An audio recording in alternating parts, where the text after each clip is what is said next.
Namo Adita Phat. Thanks so much for joining me for our daily practice check-in.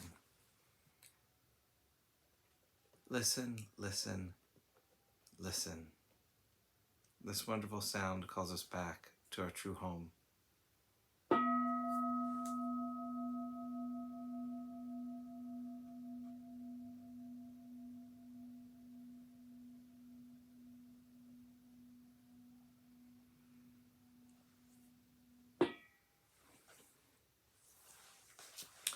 The fourth mindfulness training.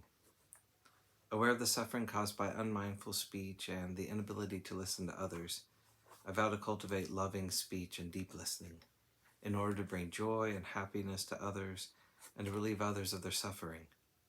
Knowing that words can create happiness or suffering, I'm determined to speak truthfully with words that inspire self-confidence, joy, and hope. I will not spread news I do not know to be certain, and will not criticize or condemn things of which I am not sure. I will refrain from uttering words that can cause division or discord, or that can cause a family or community to break. I am determined to make all efforts to reconcile and resolve all conflicts, however small.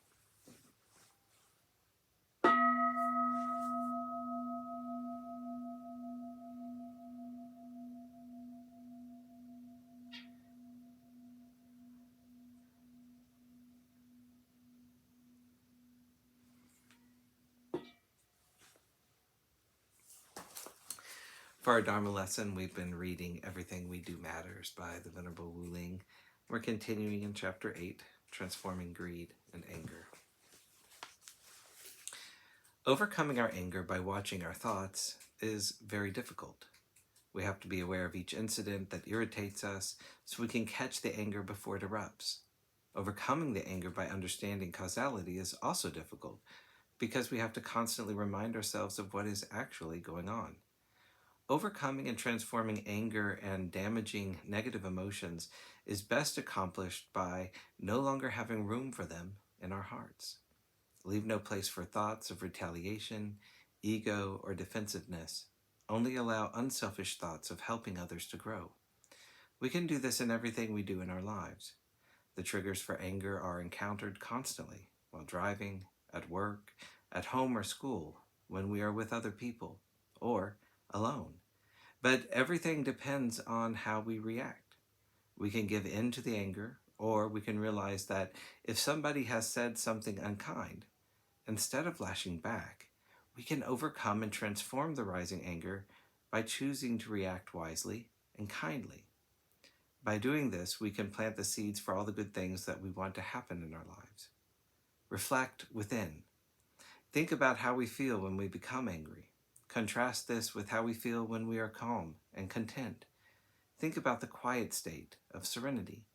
Which do we prefer, the anger or the serenity?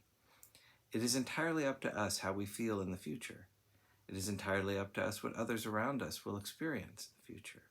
It is entirely up to us what our world and other people in this world and other beings throughout the universe will experience. It all starts from within us. Serenity and joy start from deep within us, grow to include those around us, and then swell to include all those we meet. Ultimately, our serenity and joy will reach every being throughout the universe. All this can happen if we just transform our anger and craving by illuminating our misunderstanding with the light of wisdom. Perhaps we were not taught, or if we were, we do not understand or do not believe. Whatever the cause, we do not truly understand. If we did, we would not behave as we do. We would not carelessly say things that hurt others. We would not ceaselessly be wanting more or constantly be giving in to anger. We would not continually be making the same mistakes over and over, lifetime after lifetime.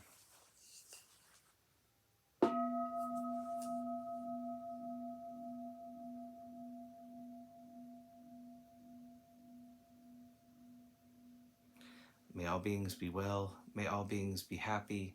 May all beings be at peace. Namo Adita Phat.